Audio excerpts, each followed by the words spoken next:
پاکستان نے خلا کی وسعتوں میں پاکستان کا پہلا ہائپر اسپیکٹرل سیٹلائٹ روانہ کر دیا۔ ہائپر اسپیکٹرل سیٹلائٹ HS-1 زمین، سبزے، پانی اور شہری علاقوں کے تفصیلی تجزیے کی صلاحیت رکھتا ہے۔ جدید سیٹلائٹ سینکڑوں بینڈز کے ذریعے تصاویر حاصل کر کے زرعی منصوبہ بندی، ماحولیاتی نگرانی اور قدرتی وسائل کے مؤثر استعمال میں انقلاب برپا کرے گا۔ ماہرین کہتے ہیں سیٹلائٹ سے مٹی، فصلوں اور پانی کے معیار کی درست نگرانی ممکن ہوگی۔ جنگلات کی کٹائی، آلودگی اور گلیشیئرز کے پگھلنے کی مانیٹرنگ ممکن ہو سکے گی۔ جغرافیائی اور ماحولیاتی خطرات کی نشاندہی میں بھی اہم کردار ادا کرے گا۔ آج ہم ممالک کی فہرست میں 10ویں نمبر پہ آ گئے ہیں پوری دنیا کے اندر، جس نے اس نوعیت کا ہائپر اسپیکٹرل سیٹلائٹ لانچ کیا ہے آج۔ HS-1 کا ایڈوانٹیجز دوسری سیٹلائٹ کے مقابلے میں یہ ہے کہ اس کے اندر ملٹیپل اسپیکٹرل بینڈز ہوتے ہیں، تو یہ بہت بین اور باریکی کے ساتھ زمینی سطح پہ جو چیزیں موجود ہیں ان کو دیکھ سکتی ہے، ان مشاہدہ کر سکتی ہے اور یہ بتا سکتی ہے کہ یہ کیا چیز موجود ہے۔ اس سے بیسیکلی ہم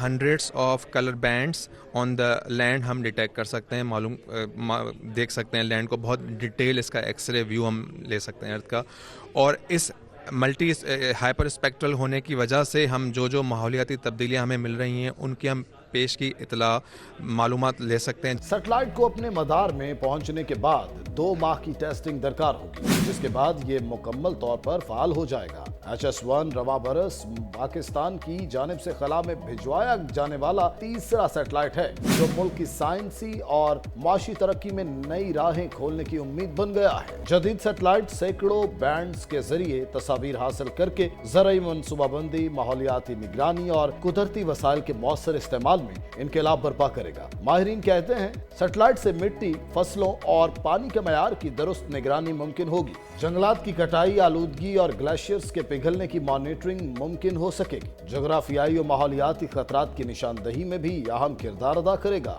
آج ہم ممالک کی فہرست میں 10ویں نمبر پہ آ گئے ہیں پوری دنیا کے اندر، جس نے اس نوعیت کا ہائپر اسپیکٹرل سیٹلائٹ لانچ کیا ہے آج۔ HS-1 کا ایڈوانٹیجز دوسری سیٹلائٹ کے مقابلے میں یہ ہے کہ اس کے اندر ملٹیپل اسپیکٹرل بینڈز ہوتے ہیں، تو یہ بہت بین اور باریکی کے ساتھ زمینی سطح پہ جو چیزیں موجود ہیں ان کو دیکھ سکتی ہے، ان مشاہدہ کر سکتی ہے اور یہ بتا سکتی ہے کہ یہ کیا چیز موجود ہے۔ اس سے بیسیکلی ہم hundreds of colour bands on the land ہم ڈیٹیکٹ کر سکتے ہیں، دیکھ سکتے ہیں لینڈ کو، بہت ڈیٹیل اس کا ایکس رے ویو ہم لے سکتے ہیں ارتھ کا، اور اس ملٹی ہائپر اسپیکٹرل ہونے کی وجہ سے ہم جو ماحولیاتی تبدیلیاں ہمیں مل رہی ہیں ان کی ہم پیش کی اطلاع معلومات لے سکتے ہیں۔ سیٹلائٹ کو اپنے مدار میں پہنچنے کے بعد 2 ماہ کی ٹیسٹنگ درکار ہوگی، جس کے بعد یہ مکمل طور پر فعال ہو جائے گا۔ HS-1 رواں برس پاکستان کی جانب سے خلا میں بھجوایا جانے والا تیسرا سیٹلائٹ ہے، جو ملک کی سائنسی اور معاشی ترقی میں نئی راہیں کھولنے کی امید بن گیا ہے۔